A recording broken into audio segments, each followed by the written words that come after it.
watching this transmission. They've shut us down almost all over the place because we're winning and we're the resistance.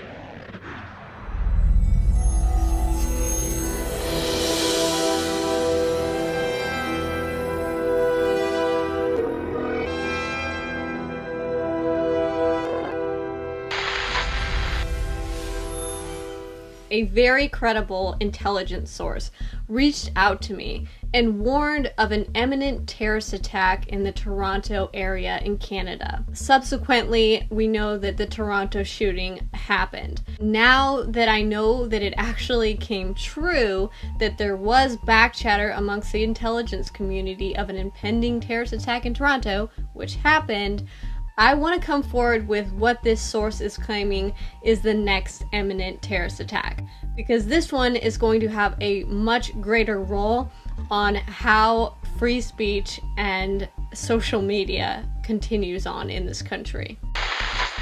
And I want you to let them know that if there is any terrorism, we know who to blame. If any terrorism comes, it's from this government. And if there was an outside threat like a bin Laden, who was a known CIA asset in the 80s, running the Mujahideen war, and whose family builds all the military bases over in Saudi Arabia right now, he's the boogeyman they need in this Orwellian phony system. I saw Building 7 come down. The building did come down in complete classical controlled demolition. It came down on its own footprint. There's no question about that. As a matter of fact, Richard Gage from Architects and Engineers has completely handled that from his area of expertise. Clearly, they're preparing to stage something against themselves. We've gotten intel from multiple sources, and Millie and Gavin have some great sources. They've told them the same thing with intelligence connections that have predicted things before that were accurate, that they're going to build this up, that I'm under censorship, then claim terrorist strike media outlets because I've been censored to once and for all put coffin nails in us. But ahead of them starting the Civil War, ahead of them trying to assassinate Trump and staging terror attacks against themselves, they have to silence us so you don't hear it and see it. But they're not going to stop you. But we're now entering the crucible. This lets you know, buckle yourselves in. But if you were just joining us at 9 o'clock this morning, an explosion occurred at the Alfred Murrah Federal Building in downtown Oklahoma City, a blast that was felt for miles away. A Ryder rental truck with 5,000 pounds of explosives, 168 people were killed, 19 children among them. The rise of white nationalist militias in the 1980s deeply influenced Oklahoma City bomber Timothy McVeigh. Within 35 minutes of OKC bombing happening, they were blaming talk radio and Rush Limbaugh by name. Conspiracy theories about Waco and Ruby Ridge played in roiling this right-wing movement. Timothy McVeigh sold bumper stickers with pro-gun, anti-government slogans. At the time of the Oklahoma City bombing, there was a patriot movement in this country. People were talking about a restoration of the Constitution, the expansion of the police state powers. They were resisting the anti-terrorism legislation that was trying to be passed. After the Oklahoma City bombing, it completely silenced anybody that opposed the globalization agenda. Now, all libertarians, conservatives, the Republican Party themselves, they're basically terrorists. Here's the headline. Corporate media, McVeigh's anti-government sentiment now mainstream in Republican Party.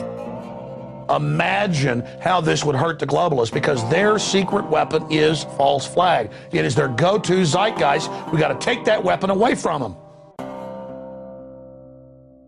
Apparently, this has been something that's been set up and in the works for a very, very long time by the deep state, and that essentially these terror organizations or groups would use social media. Then later, social media can be scrutinized, and they could essentially say that we have to now make sure that everyone has a government-issued ID attached to every single social media account. They're making their move for an internet ID to dial into banking, so that, oh, ISIS can't recruit online, when it's Hillary at Benghazi and the left that empowered ISIS and empowered them, and now they're going to try to use that. What do you think?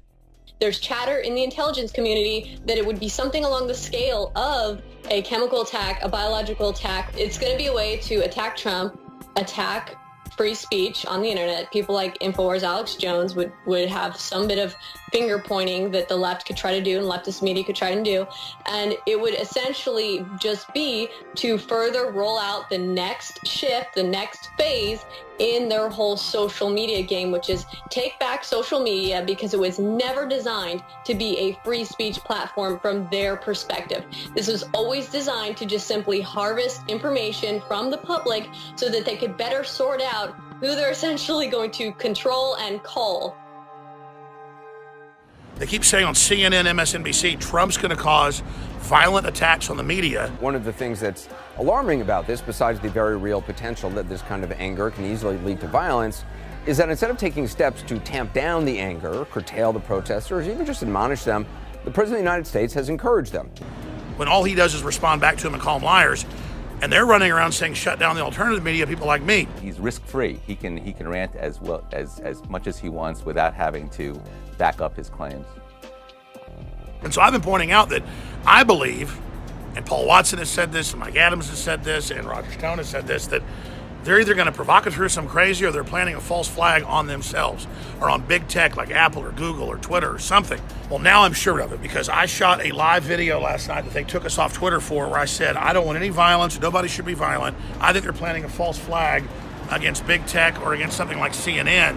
You think Alex Jones is going to change his behavior based on a timeout? I don't know. We have found that it does have the potential to change, impact, and change behavior. They pulled the video and then had Lester Holt, New York Times, thousands of publications today say that I called for battle rifles to be used against the media.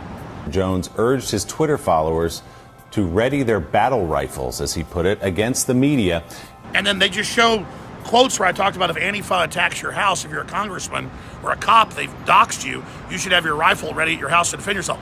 And then they just show battle rifle as one quote, and then they say Antifa, Chi-Coms, the media. And then Holt says, Alex Jones on Twitter posted this week what essentially is a video calling for people to get their battle rifles ready against the media, saying it's time to act, it's got to be done now, move criminally against people. Send a chill up my spine. I know a PR rollout when I'm seeing it. And now CNN came out this morning and said Alex Jones is a domestic terrorist planning terror attacks with no links or no proof.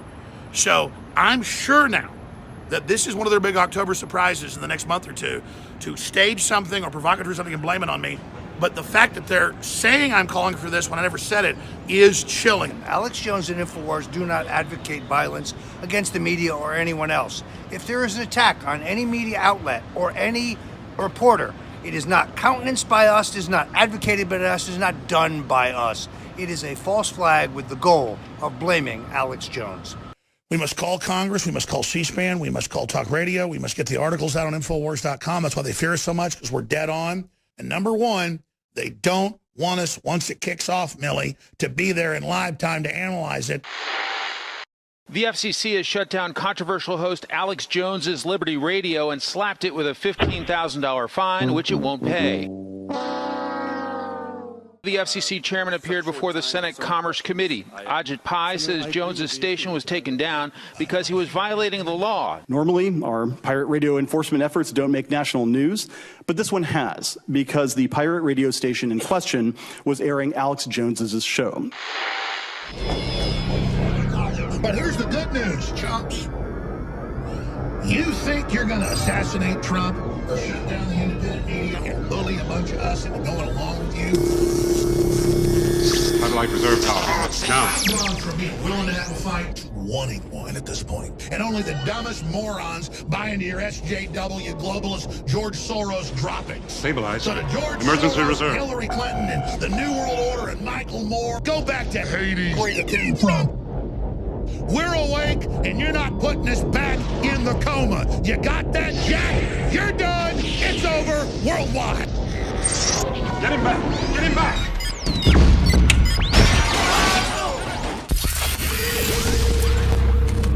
If you are receiving this transmission, you are the resistance. Over 20 years ago, Alex Jones created the media platform called InfoWars, and in the decades since, it's grown into a truly remarkable institution with over 200 radio affiliates.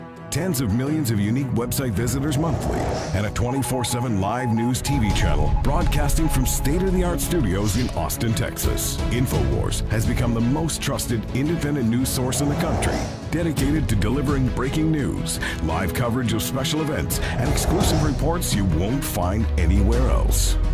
While the old guard media struggles to maintain supremacy in a landscape rocked by innovation and technology, InfoWars has been at the forefront of the information revolution.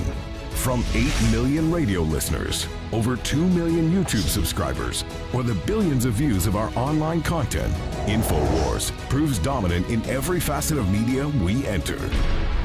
For the hardest-hitting reports, uncompromising analysis, for high-profile interviews and bombshell revelations, accept no substitutes. Demand truth. Demand InfoWars.